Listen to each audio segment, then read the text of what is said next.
తిరుపతి జిల్లా శ్రీకాళహస్తి పట్టణంలో నూతనంగా నిర్మించిన రెండో పట్టణ పోలీస్ స్టేషన్ను రాష్ట్ర హోంమంత్రి వంగలపూడి అనిత, జిల్లా ఇన్ఛార్జి మంత్రి అనగాని సత్యప్రసాద్ ఘనంగా ప్రారంభించారు. 2,75,00,000 రూపాయల వ్యయంతో అత్యాధునిక సదుపాయాలతో ఈ భవనాన్ని నిర్మించారు. 2018 టీడీపీ ప్రభుత్వ హయాంలో దీనికి పునాది పడింది. ప్రజలకు మెరుగైన భద్రతా సేవలు అందించేందుకు అన్ని వసతులతో ఈ స్టేషన్ అందుబాటులోకి తెచ్చినట్లు హోంమంత్రి తెలిపారు. ఈ కార్యక్రమంలో స్థానిక ఎమ్మెల్యే బొజ్జల సుధీర్ రెడ్డి, జిల్లా ఎస్పీ సుబ్బరాయుడు తదితర అధికారులు పాల్గొన్నారు.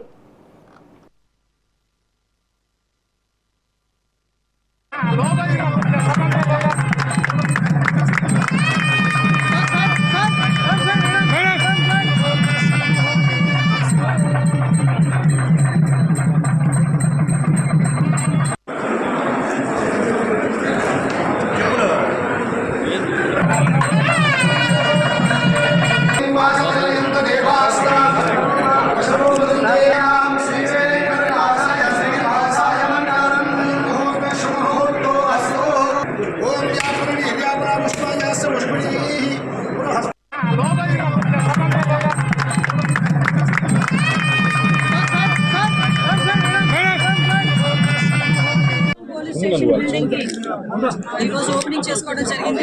ఈ టూ టౌన్ పోలీస్ స్టేషన్ నూతన భవన కార్యక్రమానికి ఓపెనింగ్ కార్యక్రమానికి చేసిన గౌరవ రెవెన్యూ శాఖ మంత్రి అదేవిధంగా ఇన్ఛార్జ్ మినిస్టర్ గారు అనగాని సత్యప్రసాద్ గారికి ప్రత్యేకంగా ధన్యవాదాలు తెలియజేసుకుంటూ పోలీస్ డిపార్ట్మెంట్ తరఫున స్వాగతం. అదేవిధంగా ఈ కార్యక్రమానికి మమ్మల్ని ఇక్కడికి ఆహ్వానించి నూతన భవన ప్రారంభోత్సవానికి శ్రీకారం చుట్టిన గౌరవ సుధీర్ రెడ్డి గారికి, ఎమ్మెల్యే సుధీర్ రెడ్డి గారికి ప్రత్యేకంగా నేను ధన్యవాదాలు తెలియజేసుకుంటున్నాను. ముఖ్యంగా మా ఎస్పీ గారికి, అదేవిధంగా కలెక్టర్ గారికి, వీరందరికీ కూడా ప్రత్యేకంగా నేను అభినందనలు తెలియజేయాలి, కృతజ్ఞతలు తెలియజేయాలి. ఎందుకంటే 2008లో ఈ స్టేషన్ స్టార్ట్ అయింది. తర్వాత 2018లో ఈ బిల్డింగ్ కి శంకుస్థాపన జరిగింది. నేను ఇది 2018లో స్టార్ట్ అయ్యి ఇప్పుడు ఇనాగ్రేట్ చేసుకుంటున్న పోలీస్ స్టేషన్స్ లో నాకు తెలిసి స్టేట్ లెవెల్ అది 5వ 6వ. ఎందుకంటే ఏదో అంటారు కదా, తిన్న ప్రతి ఒక్క దాని మీద మన పేరు రాసి పెట్టుంటుంది. 2018లో శంకుస్థాపన జరిగిన లాస్ట్ 5 సంవత్సరాలు దీనికి ఒక ఇటుకు ముక్కు కూడా వేయకపోవడం వల్ల మళ్ళీ మా గవర్నమెంట్ వచ్చిన తర్వాత వీటిని పనుల పూర్తి చేసుకుని ఈ రోజు మేము ప్రారంభోత్సవం కూడా చేసుకున్నాం.